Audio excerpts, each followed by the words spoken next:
एबे भी भुवनेश्वर स्थित आंचलिक पाणीपाग विज्ञान केन्द्र पक्षर एक बड़ खबर सामना को आसी। सूचना अनुसार बंगोपसागर सृष्टि हम लघुचाप। नवेम्बर 15 ओडिशा बढ़ वर्षा क्यों क्यों अंचल केते परिमाण वर्षा हम ता नहीं संपूर्ण अपडेट जानिबा। ता आगुर आम चैनल को जदि नुआ आछन एबे जाई आम चैनल को सब्सक्राइब करन एवं पाखरे तो बेल आइकन को प्रेस करंतु जा फल पाणीपागर लेटेस्ट अपडेट ए चैनल माध्यम आपण पाई परिबे। तबे देरी न करी खबर पर नजर पकाइबा। ओडिशा को आसुची आउ एक लघुचाप। दक्षिण पूर्व बंगोपसागर आसंता 24 घंटा मध्य लघुचाप क्षेत्र सृष्टि होवार संभावना रही। फल नवेम्बर 15 ओडिशा रे वर्षा बढ़िबो।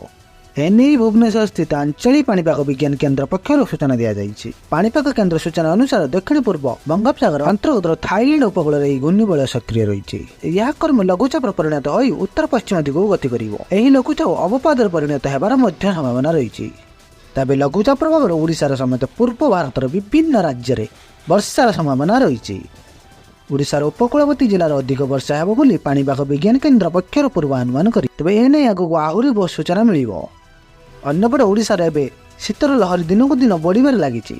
सोमवार कोरापुटर सिमिलगुड़ा 12.2 डिग्री सह राज्यर विभिन्न तापमात्रा रेकर्ड कराଯାଇଛି। सेहिपरि कोरापुट रे 12.8 डिग्री एवं जी उदयगिरी रे 13 डिग्री एवं नवरंगपुर रे 13.6 डिग्री, फुलबाणी रे 15.5 डिग्री एवं सुंदरगढ़ रे 16.5 डिग्री तापमात्रा रेकर्ड कराଯାଇଛି। तबे या थिला पाणीपाग रे लेटेस्ट अपडेट। एथिपई आपण माने अलर्ट रहंतु।